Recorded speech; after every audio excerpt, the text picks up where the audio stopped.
Dengan hormat kepada Bapak Wakil Menteri Emmanuel Ebenezer, kepada Ibu Bupati Dr. Ramdes Ahmizet. Puluhan mantan karyawan toko sembako Purnama Mart di Dayun, Kabupaten Siak melayangkan pengaduan terbuka. Mereka menuding pemilik toko Nofriandi melakukan pelanggaran hak pekerja dari penahanan ijazah, pemotongan gaji hingga intimidasi. Keluhan ini pertama kali mencuat di Facebook pribadi milik Tengku Malinda pada Minggu 22 Juni 2025. Dalam video tersebut, mereka meminta perhatian Wakil Menteri Ketenagakerjaan, Bupati Siak dan Disnaker setempat. Para korban mengaku ijazah ditahan dan untuk mengambilnya mereka diminta membayar hingga 26 juta rupiah. Gaji yang dijanjikan 2 juta rupiah kerap dipotong, bahkan ada yang bekerja 3 bulan tanpa bayaran. Jam kerja pun panjang dari pagi hingga malam.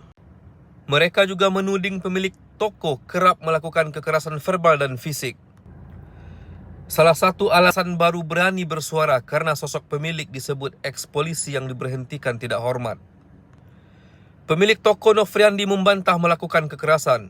Ia berdalih penahanan ijazah untuk menjaga komitmen kerja dan biaya yang ditarik merupakan pengganti kerugian toko. Bupati Siak Dr. Afni Zulkifli merespon cepat persoalan itu. Ia menegaskan tidak akan membiarkan praktik eksploitasi terjadi di daerahnya dan telah memerintahkan Disnaker serta aparat turun tangan.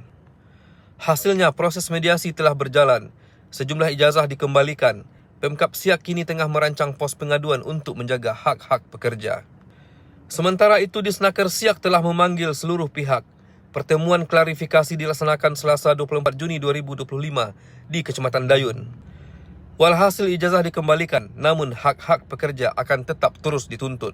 Dengan hormat kepada Bapak Wakil Menteri Emmanuel Ebenezer, kepada Ibu Bupati Dr. Ramdes Ahmizet dan Bapak Wakil Bupati Syamsurizal Budi, dan kepada instansi Disnaker. Saya mewakili teman-teman dari mantan karyawan toko minimarket Purnama Mart ingin menyampaikan permohonan. Dan dengan adanya video ini, kami memohon bantuan atas kasus yang tak kunjung usai ini. Permasalahan penahanan ijazah yang dilakukan oleh pemilik toko minimarket Purnama Mart yang bertempat di Dayun, kilometer 70, yang dimiliki oleh atas nama Nofriandi.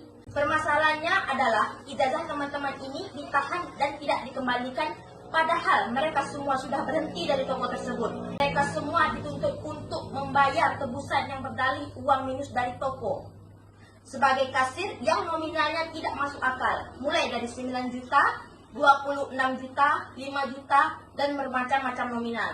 Sementara itu, mereka semua sudah berusaha semaksimal mungkin meneliti adakah minus apa tidak. Tetapi setiap bulan ada saja minus yang tidak masuk akal. Dengan angka yang bervariatif, mereka dijanjikan gaji sebesar 2 juta rupiah. Namun pada hasilnya setiap bulan mereka tidak diberi hak, yaitu gaji. Dengan alasan potongan barang hilang, diibaratkan mereka menjadi tenaga kerja gratis. Kan salah satu teman kami tidak diberi gaji 1.000 rupiah pun selama 3 bulan kerja. Bahkan pemilik toko melakukan tindak kekerasan terhadap mantan karyawannya dan gaji pun dipotong. Kami sudah berusaha meminta secara baik-baik atas ijazah mereka, namun yang bersangkutan tidak mau memberikan ijazah. Kalau mau ijazah harus membayar minus yang tidak masuk akal, dan lucunya lagi minus itu berbunga. Yang bersangkutan pun membuat kontrak kerja yang sangat memeras karyawannya. Karena posisi mereka adalah sebagai fresh grade dan tidak mengerti kontrak kerja, jadi mereka terpaksa menandatangani surat kontrak kerja tersebut. Sudah kami minta secara baik-baik, namun kami malah dimaki-maki.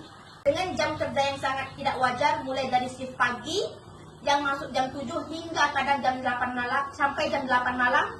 Para korban ini kurang lebih sudah mencapai 20 orang. Belum lagi yang tidak kami ketahui dan belum yang berani speak up. Kami tahu dan kami paham, kami bukanlah pekerja dari perusahaan, apalagi kami hanya bekerja di sebuah toko sembako. Dan kami hanya rakyat biasa. Tapi kami juga butuh keadilan untuk kami, hak-hak kami. Mereka baru berani speak up karena dulunya yang bersangkutan ini adalah seorang yang menjabat sebagai polisi dan takut akan tingkah kejamnya. Sudah pernah yang bersangkutan dilaporkan atas tindak kekerasan. Namun ya begitulah, proses hanya jalan tempat dan hilang jejak. Dan sekarang yang bersangkutan sudah tidak menjadi polisi lagi, karena dipecat secara tidak hormat oleh tingkah buruknya. Kami memohon bantuannya agar kami mendapatkan hak dan masalah ini cepat selesai. Besar harapan kami atas kasus ini berjalan dengan lancar. Download Tribun X sekarang, menghadirkan lokal menjadi Indonesia.